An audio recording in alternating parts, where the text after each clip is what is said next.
Oi, pessoal. Vamos dar continuidade ao nosso modelo de despoluição, do módulo 1 do material Matemática na Prática.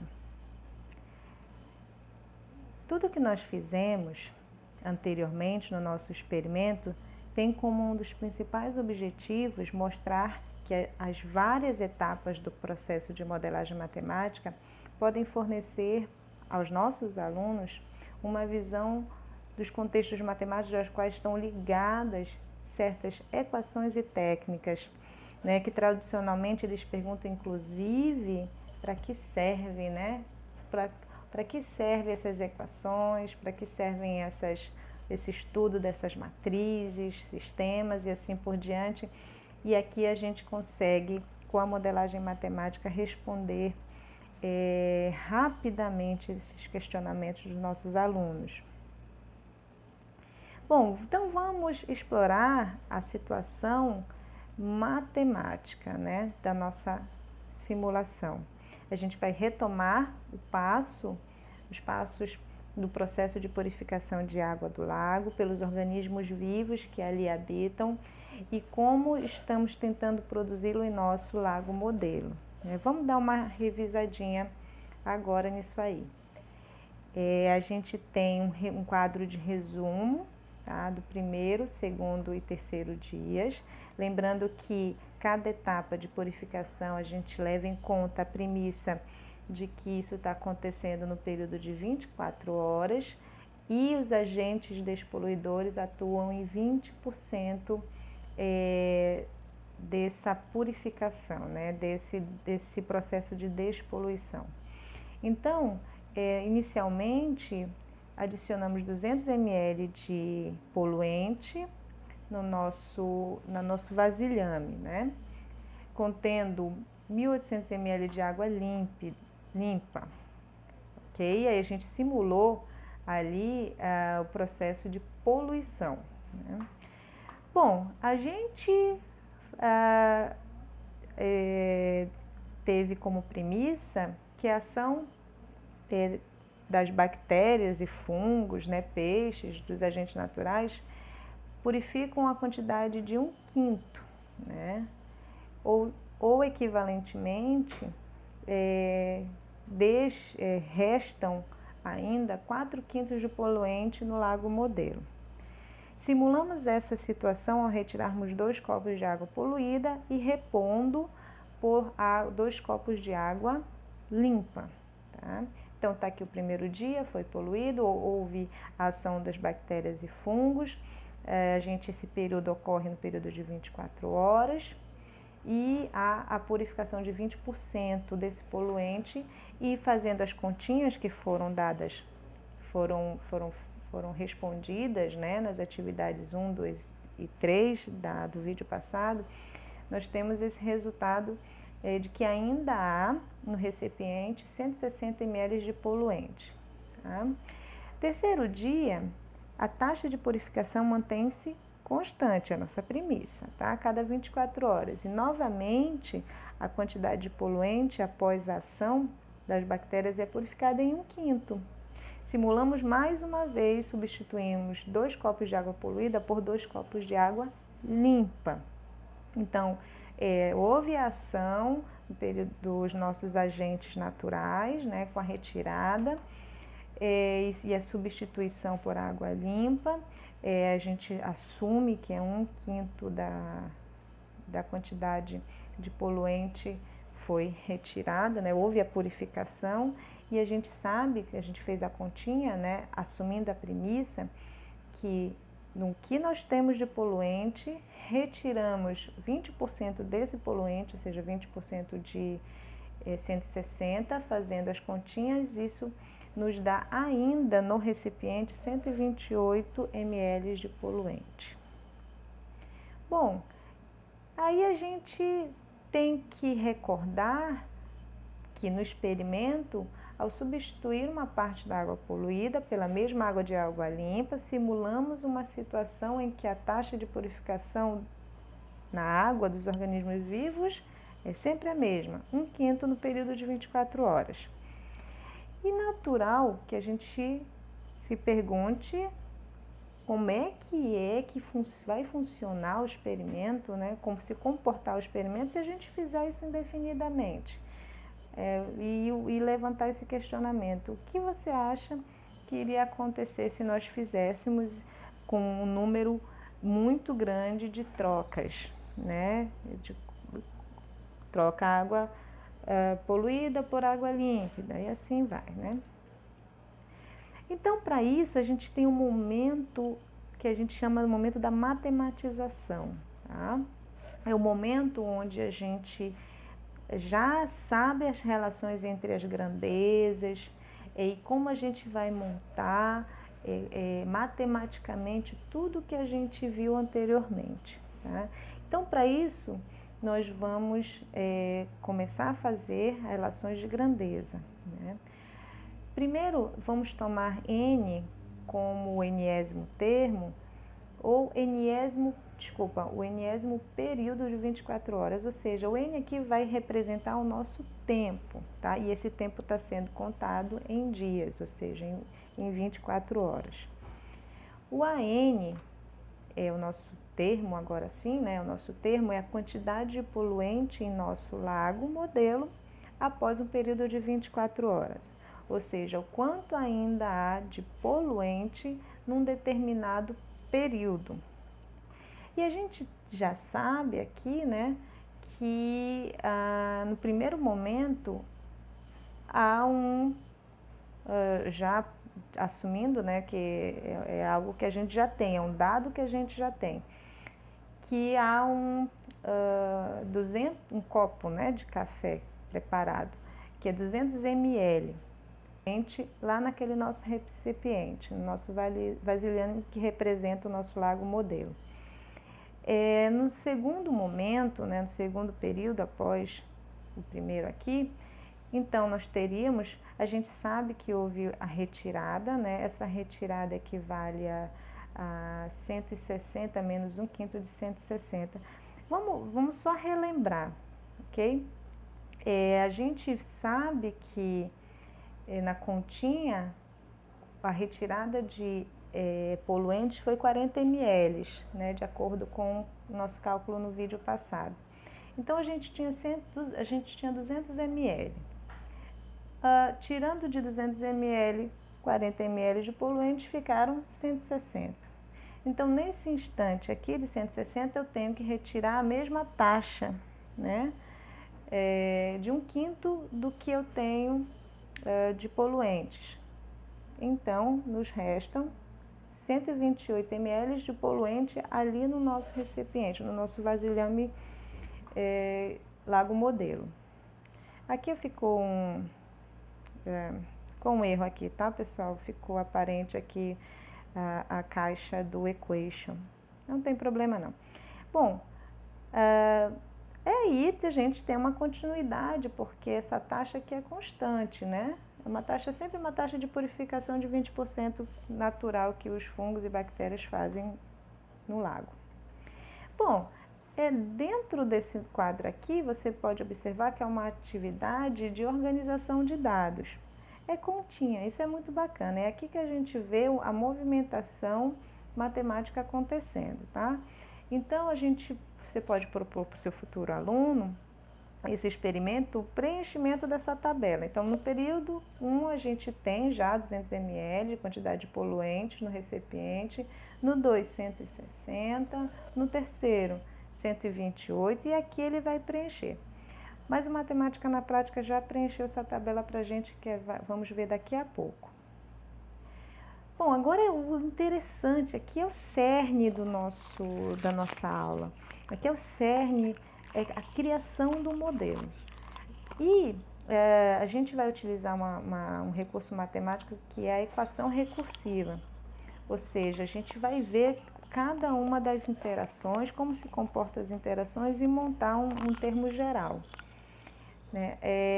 Então, primeiramente, lembra que a gente tem 200 ml de poluente, há uma ação de 1/5, né, de purificação, ou seja, 20% de purificação pelos agentes naturais, e isso me dá 40 ml de retirada de poluente por meio dos nossos agentes naturais. Bom, e aí se eu tenho 200 ml de poluidores e retira 40, então me restam 160, né, como está aqui. Então eu teria 200 ml de poluentes, menos 1/5 desses 200. Aqui é uma sacada interessante, né? Você pode deixar 200 em evidência. Então, na verdade, nós teremos aqui 4/5 de poluentes restantes no recipiente. Então, aqui eu tenho um valor de quanto foi retirado e aqui eu tenho um valor restante de poluente no recipiente. Legal, né? Então, ou seja, como a taxa de 1/5 de purificação de água permanece constante a cada 24 horas, a ação dos organismos vivos em um lago faz com que reste sempre 4/5 da quantidade de poluente.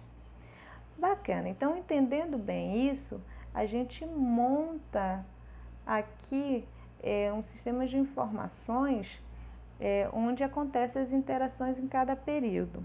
Então, no primeiro momento haviam 200 ml de poluentes, no segundo momento o que eu tenho de poluentes menos o quanto será retirado pelos agentes purificadores, que fica ali 4/5 ainda do poluente, isso equivale a 160, né? Momento 3, a mesma coisa, é o que eu tinha anterior, menos o quanto os agentes vão atuar, né? Ou seja, ele vai ter uma retirada de 20% desse poluente e assim vai, ó. Tá vendo? Tem uma interação muito interessante advinda dessa observação aqui, né? Você tem a quantidade de poluente, retira após a ação da purificação, né, dos agentes naturais, retira, há uma purificação de 20% em cima, e aí nós temos um restante, né, que ainda fica lá no nosso recipiente. Aqui quanto sai, aqui quanto fica, né? Sob essa lei aqui. Bom, e aí percorrendo a lógica, né, de indução, eu tenho que num período n+1 eu terei uma quantidade de poluente sempre nessa escala aí, o anterior, o valor anterior, a quantidade anterior que eu tenho de poluente, menos 1/5 do que restou, né, anteriormente. Então é sempre quanto resta? Bom, quanto resta em um período é sempre 4/5 do que era anteriormente. Legal. Bom, aí a gente pode montar a tabela, né? Seu aluno futuramente você pode montar essa tabela aqui, né? Onde acontecem, estão descritas a partir daquela equação recorrente ali, tá? Recursiva, cada uma da quantidade de poluentes restantes no recipiente após determinados períodos aqui. Aí continua, você observa que no 10º período, né, você tem uma quantidade aqui de 26,84 e assim vai.